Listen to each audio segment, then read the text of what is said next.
Hello and welcome to Austin Anderson Sports Talk. Let's start in the NFL, where the NFL draft just got over. The big winner this week?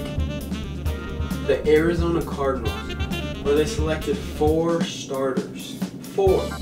Let's start with their offensive guard, Jonathan Cooper. They selected 7th overall. Jonathan Cooper will be an absolute star. He'll make the Pro Bowl this year and be an All-Pro many years to come. With their 2nd round pick, they selected linebacker Kevin Minter from LSU. He's a tackling machine and probably could have gone at the very end of the 1st round. In the 3rd round, they took another former LSU stud, Tyrann Mathieu, which is a really risky pick. But no risk, no reward. He just makes plays. He'll create turnovers, and he's just the guy you want on your football team. In 4th round, they got Alex Okafor from Texas, defensive end. When he wants to play, he plays. He's a stud. He could have gone early 2nd round. The Cardinals honestly just checked off a great draft. So if there's a winner, there's a loser. And that loser was the Washington Redskins. While you may think they didn't have a lot of picks, no 1st rounder, they got RG3. That's where their picks went. I am not sure they selected 1 starter in this draft, which is absolutely unheard of. Their first pick was David Amerson from North Carolina State, who is listed as a cornerback, but will probably get moved to free safety. As a junior, he had a lot of picks and was really impressive, but his senior campaign he fell off the map. For our early season Rookie of the Years, we're going to go with wide receiver Tavon Austin, formerly of West Virginia, currently of the St. Louis Rams. He is like Percy Harvin and Deshaun Jackson mixed into one. He's got the incredible playmaking ability of both, the elite speed of Jackson with the dual, maybe even triple threat ability of Percy Harvin with the ability to run the ball out of the backfield, catch passes on the inside and the outside, and return punts and kicks. He will be an absolute stud in the NFL, and he'll be your 2013 NFL Rookie of the Year.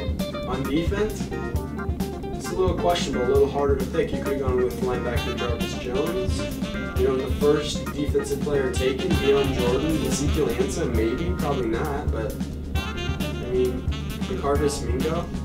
There's a lot of studs out there, but I'm going with safety Kenny Vaccaro, formerly of Texas, now of the New Orleans Saints.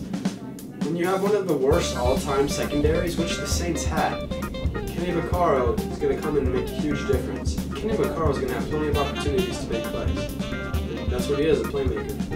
Move to the NBA, where Brandon Jennings said the Bucks would win in 6 games. They didn't win any. They were swept by the reigning champions Miami Heat. And with Russell Westbrook out for the playoffs in a while, basically the teams in the West, like the Spurs and the Thunder, they're playing to see who gets to lose to the Heat in the finals. Kind of like when Derrick Rose tore his ACL last year, I've given the Miami Heat the championship right now. Let's play a little game I like to call Where Will Dwight Howard Go? There's 3 options. Return to Los Angeles, play with Kobe Bryant, be the 2nd-tier guy. Here's the kicker, $30 million more than any other team could offer him. $30 million more. Wow, it's hard to turn down, especially for a guy like that. Second, he could go home, play for Atlanta. Maybe recruit CP3 and Jay Smoove to stick around, and that could be an ultimate team. That's not going to happen. And lastly, he could go to Houston, play with James Harden and Jeremy Lin.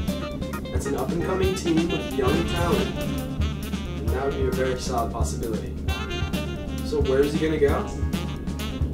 As much as I hate to say this, I think he's going to return to LA.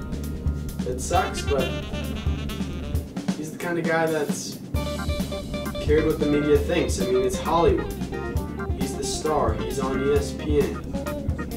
It's a big deal to play in LA. Kareem, Shaq, all those guys. If I was him, I'd go become a Rocket. James Harden's that 2nd star that you need that doesn't demand the ball. And they'll give you the touches that you need and are satisfied with.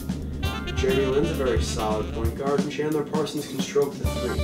Amir Ashiq could move back to the bench. And I mean, you've got young guns like Thomas Robinson. I think if Dwight Howard were to go to Houston, they would become a legitimate Western Conference powerhouse, contending with the Thunder and possibly the Nuggets. And lastly in the NBA, a story broke out this week. Jason Collins, an unrestricted free agent, has come out as gay.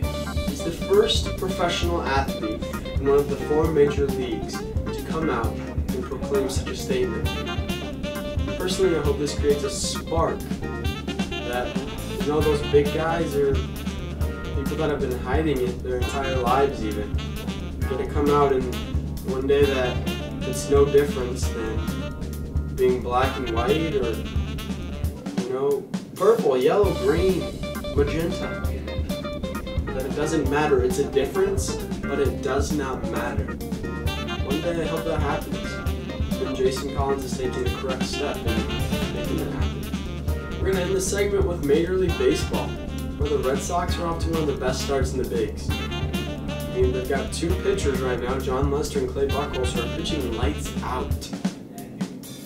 Napoli, Victorino, Ellsbury, everything's clicking for them right now, and I don't think this is a fluke. I think these guys are the real deal. And with the Blue Jays struggling, right now they're the favorites to finish out the East. Even though it's early. That's what I'm thinking. Alright folks, that's it for this week's show. Thanks for tuning in, thanks for watching, and try not to take life too seriously. Have fun out there. Live life to the fullest. That's it. Thanks.